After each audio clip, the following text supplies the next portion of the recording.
किसने? मोदी जी ने। मोदी जी तो 10 साल से लूट ही रहे थे, अब जीएसटी कम करने की बातें कर रहे हैं, तो बढ़ाई किसने थी? तो जो खुद लूट रहा हो वो दूसरों को ज्ञान देवे, ये बात समझ से परे है। मोदी जी आके गए, क्या दे के गए आप बताओ? कहाँ गए वो नौकरियां, कहाँ गए वो 15 लाख हर परिवार को देने की बातें, कहाँ गई किसानों की जो दोगुनी आमदनी करने की बातें, कहाँ गई वो सारे? हवा हवाई हो गई। एक भी काम मोदी जी ने कोई देश के हित के लिए, कोई भले के लिए, कोई गरीबी रेखा से ऊपर उठाने के लिए किया हो तो आप बता दीजिए। मोदी जी विदेशों में रहते हैं अधिकतर तो, और यहाँ पर आकर के स्वदेशी का भाषण दे जाते हैं। अब खुद तो देश में रहें, देश के लोगों के लिए कुछ काम करें, उसके बाद में देशी और स्वदेशी का भाषण दें तो अच्छा लगेगा। जो जीएसटी का जो ये इन्होंने जिस तरीके से किया है, इससे उन्होंने खुद ने ही प्रमाणित कर दिया कि हम जानबूझ के लूट रहे थे देश के लोगों को, और अब हमने कोई ऊंट के मुंह में जीरा जितनी रिलीफ दी है, लेकिन ये वास्तव में लोगों को रिलीफ नहीं मिलेगी। ये व्यापारियों को रिलीफ छोटी मोटी मिल गई हो सकती है, लेकिन आम जनता को इस जीएसटी के कम करने से कोई लाभ नहीं मिलने वाला है, ये मैं कहना चाहता हूँ।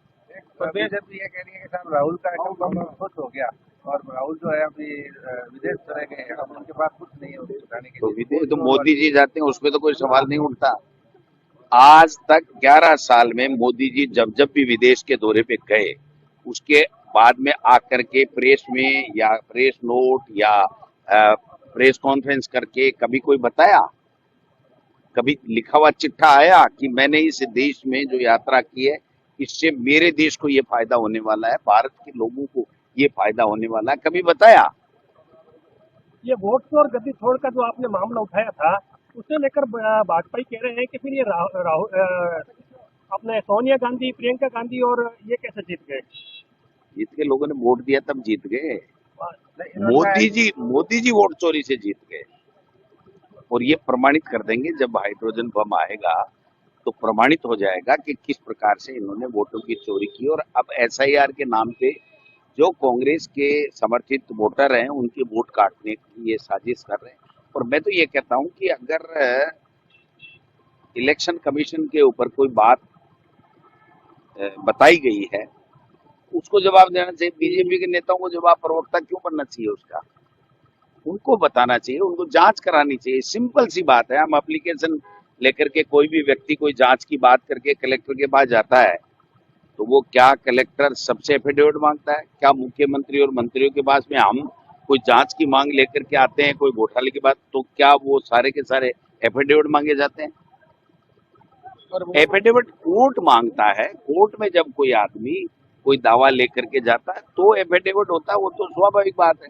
लेकिन देश का नेता प्रतिपक्ष अगर उनके ऊपर इतने गंभीर सवाल प्रमाण के साथ में लगा रहा है, तो उनको सो मोटो जांच करके अब तक तो खुलासा ही कर देना चाहिए था। प्रदेश की जो सरकार है वो कह रही है कि हम गरीबों को राहत देने के लिए है क्या सरकार? लगा रहे हैं, तो है क्या सरकार? डॉक्टर सरकार कहाँ है? आप बताओ, कहाँ है सरकार? कोई मिल रहा है रिलीफ? हमने 10 लाख पट्टे दिए थे, ये 10,000 पट्टे नहीं दे पाएंगे। हमने जो पट्टे जिस रेट में दिए थे उससे 5 गुना ज्यादा रेट बढ़ गई है। आज किसी गांव में, शहर में, किसी में भी 1 रुपए का काम हो रहा हो तो बताओ। जो हमारे समय में कांग्रेस की सरकार के समय में जो काम हो रहे थे, उनका भुगतान ही वो लोग बात नहीं कर पा रहे। आप एडवोकेट हैं और जिस तरह से सीबीआई आके सुप्रीम कोर्ट के यहाँ पर सार्वजनिक रूप से पीटते हैं, राजनेताओं के साथ रहते हैं, नहीं मानते आप? ये मैं समझता हूँ कि ये होना नहीं चाहिए, और इससे एक ये संदेश जाता है कि जो निर्णय आते हैं वो क्या पारदर्शिता से आते हैं या नहीं आते हैं, उसमें शंका उत्पन्न होती है। और आम व्यक्ति ये महसूस करता है कि मेरी सुनवाई कहाँ होगी। और मैं देख भी रहा हूँ कुछ समय से, मैं आपको बताना चाहता हूँ कि जैसे भारतीय संविधान में एमएलए और एमपी के 5 साल में चुनाव कराने का प्रावधान है, वैसे ही 73वें और 74वें संविधान संशोधन के बाद में 5 साल से पंचायती राज और नगर निकाय के चुनाव कराने का प्रावधान है।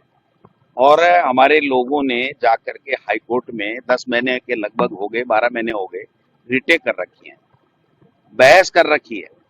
फैसला रिजर्व में है, 2-2 महीने हो गए फैसला नहीं सुना रहे। भाई कॉन्स्टिट्यूशन में जो प्रावधान है कि पंचायत राज और नगर निकाय के चुनाव 5 साल में फैसला दोबारा होना चाहिए, उसके ऊपर आप फैसला ही नहीं दे रहे हो, तो फिर हम कहाँ जाएं आप बताइए।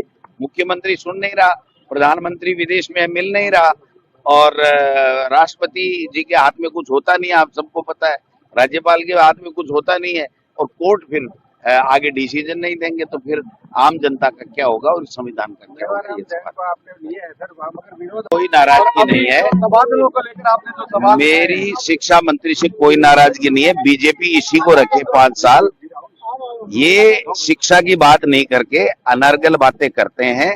शिक्षा के बारे में इनको ABCD नहीं आती, कह गढ़ई इसको नहीं आता, और न वो बात करते हैं। मिड सेशन में 35% पूरे कैडर 14,000 का कैडर, उसमें से 35% के तबादले कर दिए गए राजनीतिक द्वेषता से या पैसे की पर्ची काट करके। तो ये high court, Jodhpur high court ने पूछा है, मंडे को दोबारा तारीख है, पूछा है कि आप बताइए कि आपको ऐसी कैसी क्या नौबत आ गई कि 5,000 ट्रांसफर आप मिड सेशन में कर रहे हो और कारण बताने को तैयार नहीं, और सबके सबको आप प्रशासनिक बता के कर रहे हो, तो ऐसी क्या नौबत आ गई।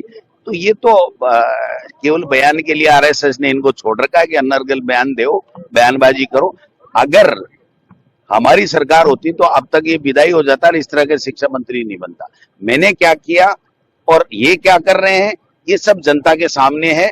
शिक्षक वर्ग से पूछ लीजिए, अभिभावकों से पूछ लीजिए। जब मैं शिक्षा मंत्री था तो 1 करोड़ का नामांकन था, आज 67 लाख का है, और फिर कह रहे हैं कि भाई हम तो घूम रहे हैं, वो क्या है, टॉयलेट